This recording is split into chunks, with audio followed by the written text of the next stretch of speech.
อ้าวขึ้นล่างพอแล้ววันนี้ยังบ่อยู่ลุมเพียวอ่ะลูก ให้พอเจียเอาเนาะนี่ก็จะใส่บักจกก้นแนวนี้แหละทุกคนก้นแล้วก็โอเคแล้วมันก็จะเปล่งน้ำลงมาใส่เนาะปล่อยน้ำลงมาใส่เลยแล้วก็ดำได้เนาะนี่ผู้เป็นผัวมันก้นผู้เป็นเมียมันดำดำหน้าผู้เดียวบ่เงาบ่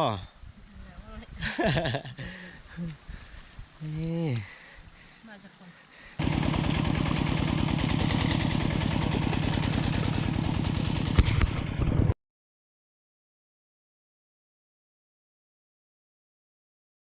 สบายดีทุกคนคลิปวิดีโอนี้บอเทคพาทุกคนมาเบิ่ง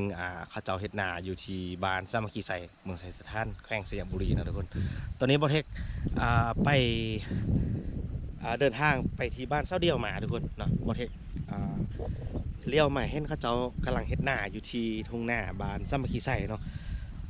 บอเทคก็จะพาทุกคนลงไปเบิ่งเนาะว่าข้าเจ้าเฮ็ดนาอยู่ที่เป็นอะไรทุกคนความแตกต่างก็จะเป็นแบบว่าบางเจ้าก็ใส่จกใส่ส่วนในการขุดในการกลนะทุกคนเนาะแบบว่าเขาจะเฮ็ดนาขั้นใดสไลด์เนาะเพราะว่าอยู่เมืองเรามันเป็นพื้นที่แบบโนนผู้เป็นผู้ด้อยนะทุกคนเนาะในที่เฮ็ดนาก็ส่วนไล่ก็เป็นลักษณะแบบหนาขั้นใดทุกคนเนาะเพิ่นก็เลยว่าบางคนก็ใช้รถไถนาไถเนาะบางคนก็ใช้วิธีแบบกลเอาทุกคนเนาะเดี๋ยวบรรยากาศจะเป็นไงบุตรจะพาทุกคนลงไปเบิ่งเนาะไปเลยทุกคนออกจากเส้นทางลงมาก็บริไกลนะทุกคนเนาะก็เส้นทางก็อยู่เทิงนี้เนาะแล้วเราก็จอดรถไปเทิงกันแล้วก็ย่างลงมานะก็จะมีประชาชนที่ว่าเป็นกำลังบุกเบิกหรือว่ากำลังกลหน้าอยู่ทุกคนเนาะอันนี้เป็นบ้านสามัคคีไซเด้อทุกคนเนาะเมืองไซสถานแขวงสยามบุรีเส้นทางออกจากตัวเมืองไซสถานมาทางห้องซ่าทุกคนเนาะข้าเจ้าก็กำลังกลเนาะเฉพาะบางเจ้าก็ถือว่าดำได้ไล่แล้วทุกคนเนาะบอลเพียงบอลไฮใหญ่ๆเพิ่นก็มีรถไถนาเพิ่นก็เอารถไถเนาะแต่ว่าบางเจ้าที่ว่าบ่มีรถไถเพิ่นก็กลเอาทุกคนเนาะนี่เขาลงมานี่ก็ถือว่ามาเจอกันกับชาวบ้านที่ว่าเพิ่นกำลังใส่จกกลอยู่ทุกคนเนาะฝนตกทุกคนเนาะเมื่อคืนนี่ฝนตกโอ้ถือว่าเพิ่นดำแล้วไปแล้วจำนวนหนึ่งเนาะสบายดีอาจ้องโอ้มาหากันอีกแล้วปีนี้ก็ได้ นี่ทุกคนโอ้น้ำมีสะดวกสบายเลยเนาะน้ำนี่ทุกคนน้ำถือว่าไล่สะดวกเนาะเพิ่นก็จะใส่วิธีกลเอาเนาะกลเอาเมื่อทุกใครเลยบ่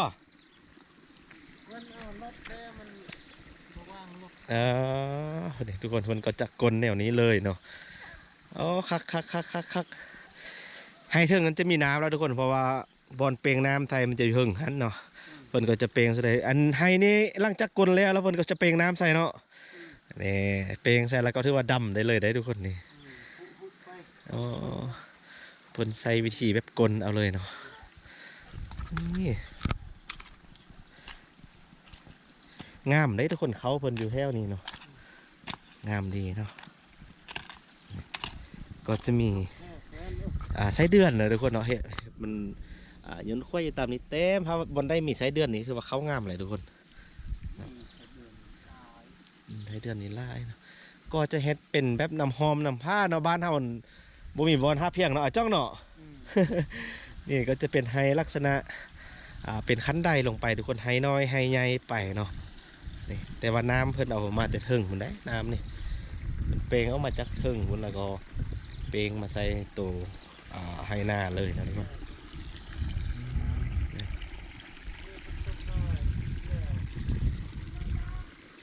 ฝนยังตกน้อยอยู่เนาะเป็นใช้วิธีแบบกลอย่างเดียวเลยทุกคนผู้น้อยก็สิกลไทยนำพ่อกลหน้านำพ่อประตูตีหรือพอล้านวะนี่ล้านนี่ลูกอ๋อจะเอาไปได้ขัดน้ำมาเนาะ พอดีบอเฮกไป เวียกอยู่ที่บ้านเศร้าเดียวทุกคนละกายมาจะกลับบ้านเนาะแต่ว่าเห็นเขาเจ้าอยู่ เฮ็ดนาอยู่นี่เราก็เลยพาทุกคนลงมาเบิ่งนะอ้าวขึ้นล่างพอแล้ววันนี้ยังบ่อยู่ลุมเพียวอ่ะลูก ให้พอเจียเอาเนาะนี่ก็จะใส่มักจกก้นเนี่ยนี้แหละทุกคนก้นแล้วก็โอเคแล้วมันก็จะเปล่งน้ำลงมาใส่เนาะปล่อยน้ำลงมาใส่เลยแล้วก็ดำได้เนาะโดยรวมแล้วมันก็มุนแล้วเด็ทุกคนขี้ไห้นี่ก็คือว่ามุนแล้วเนาะดำแล้วเพราะว่าพดก้นเอาก่อนน้านั่นแหละนะถ้าว่าใส่รถมารถไถหน้ามันก็จะไถยากเพราะเป็นไฮน้อยไฮใหญ่ทุกคนมันบ่ไฮสม่ำเสมอกันเนาะแต่มันใช้เอาซื่อๆกัน มันว่างขอได้อีก อ๋อ รถมันว่างมันไล่เจ้าร ถมีน้อยคันเนาะมีลำ4 5 6คันเขาอยู่พออ๋อมันก็จะใส่วิธีกลเอานะทุกคนเขาเห็นผู้เป็นเมียเพื่อนเราดำอยู่พี่แล้วทุกคนเนาะ พาไปเบิกคนดำเนาะมันก็จะคอยดำไปเลยเนาะทุกคนดำเพื่อละให้ไปเนาะก็จะเป็นลักษณะขั้นใดลงไปเนาะ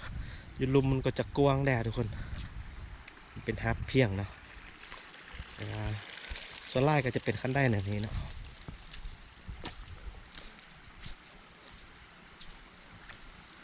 นี่ปีก้ายนี่มาเคยมาดำซอยเพิ่นได้มั้ยปีก้ายนี่ ดำซอยบ่ให้เอิ้นดำซอยบ่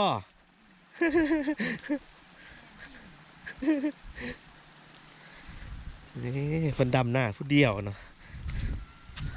ผู้เป็นผัวมันกลผู้เป็นเมียมันดำ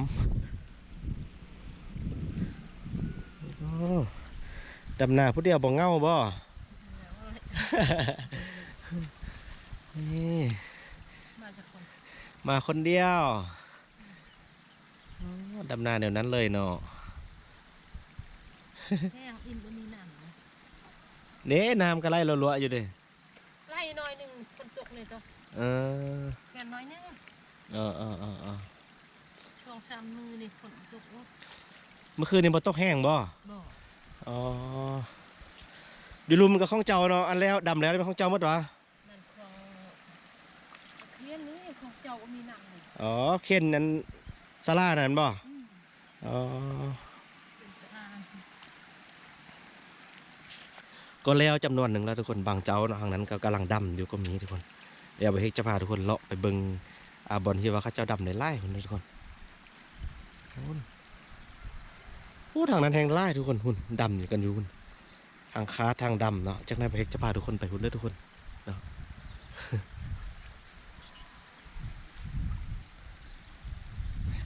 โอ้ยดำหน้าผู้เดียวเงาต่างเด้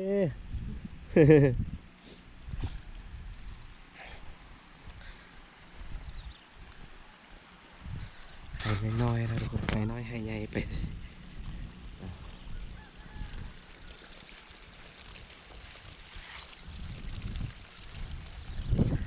เที่ยงมันก็จะอยู่ติดนี้เลยนะ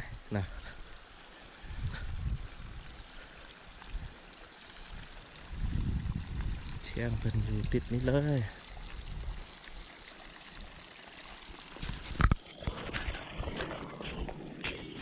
ให้น้อยให้ใหญ่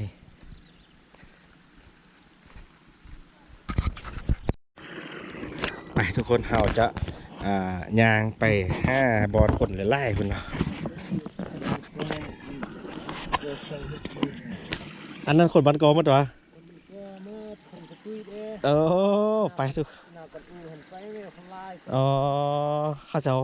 เป็นไทยบ้านกอนะทุกคนที่ว่ามาเฮ็ดนาอยู่พี่เนาะโอ้คิดว่าเป็นไทยสมัครใส่เมื่อโบแมนเนาะแบบข้าเจ้ามาซื้อมาเซาเนาะอ๋อถือว่ามาไก่ได้ทุกคนมาแต่บ้านกอพุ่นเนาะ ไปเอาเดินทางไปเบิ่งข้าเจ้าอยู่พุ่นทุกคน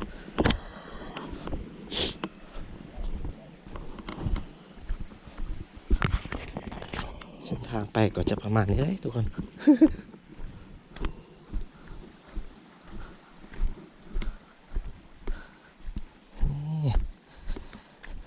จะบอ คล้ายๆกับอันนั้นหรอกทุกคนเนาะบ่คืออยู่ที่ลุมเฮาหรอกเนาะเพราะว่าหยังเพราะว่าอยู่ที่มันเป็นนาผู้ดอยแล้วก็เป็นบอนเล็กบอนน้อยไปชนะนะมันบ่เป็นกว้างๆเด้เนาะเจ้าละเล็กเจ้าละน้อยเนาะลงมานี่ก็จะเป็นห้วยทุกคนเนาะเป็นห้วยน้ำตัวนี้เนาะใหญ่เลยเด้นะเวลาน้ำมานี่ก็เฮ็ดให้หน้าคุณคาดปีก้านี่ก็เสียหายหลายเนาะ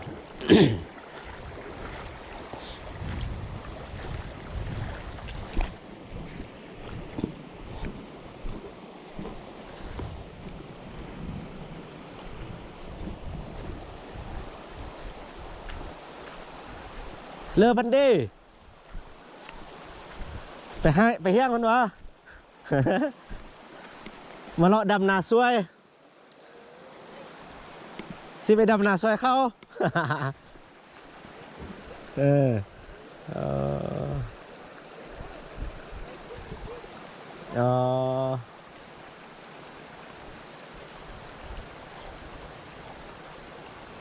ได้เช้าทุกคน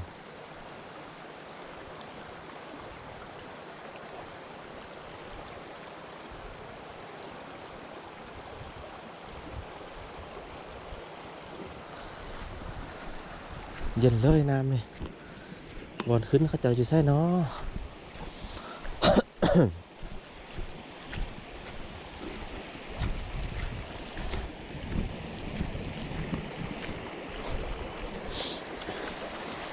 อึบ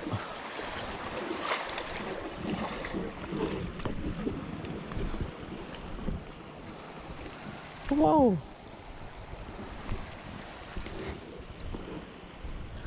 วิวถือว่าดีเลยทุกคน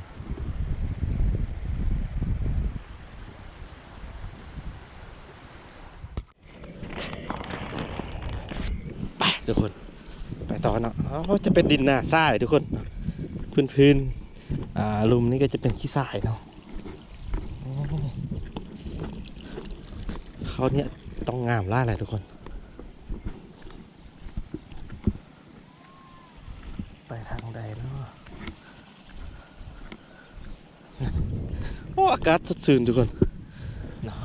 ฟ้าก็ครึมฝนก็คือจะตกเนาะแต่เมื่อคืนนี่ตกแหละทุกคน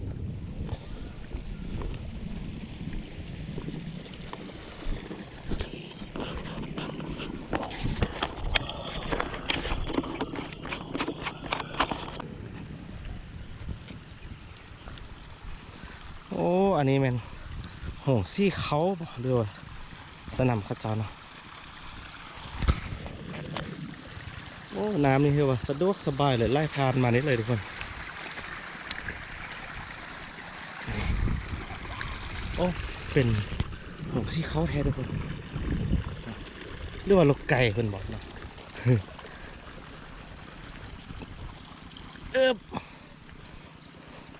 ทุกคน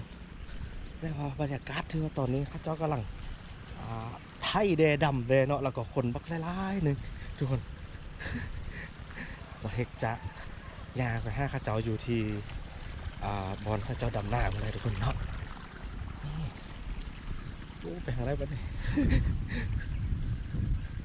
เบิ้งดินนี่คือจะพุยดีทุกคนนะนี่ถ้ารถลงบัสหนึ่งก็คาดบัสหนึ่งก็คือใกล้จะเป็นตาแล้วนะนี่นะเนาะก็อาจจะมีไล่เจ้าเลยทุกคนเนาะบางเจ้าก็กำลังไถ่ไว้บางเจ้าก็ดำแล้วไปแล้วสินะ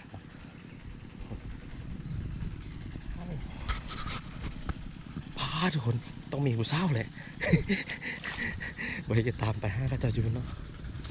ดินนี่คือซีออนดีคักเลย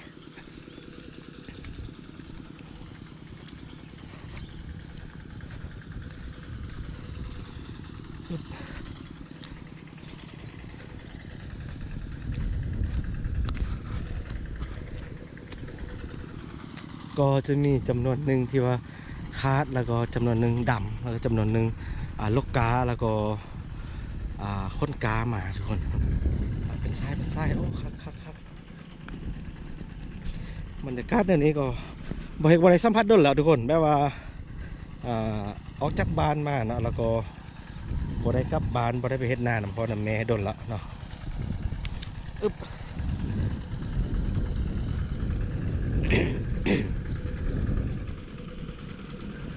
ได้ถังได้ต่อบ้านเนี่ย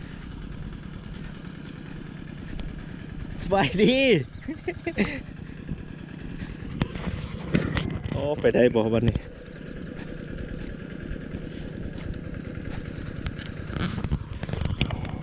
โอ้มันขาดหน้า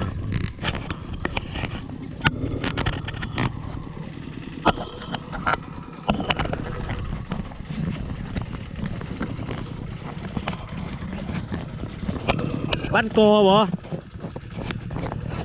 เขาไปไทยบ้านกอบ่จุเจ้าน่ะคนบ้านกอบ่บ้านกอบ่แม่นวะเจ้าน่ะบ่แม่นคนบ้านกอวะ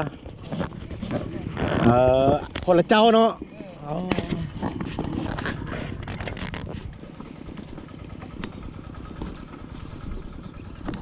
ยังบ่ได้ดำจักใครเธอบ่ห้องเจ้าบ่ได้ดำจักใครเธอบ่ห้องเจ้าน่ะอ๋อ ดับนี่ อ๋อปีกายนี่เธอว่าเจ้าเห็ดไว้ก็มูได้เนาะเจ้านี่แล้วหางนั้นยังห้าก็ดำเลยปีกายน่ะ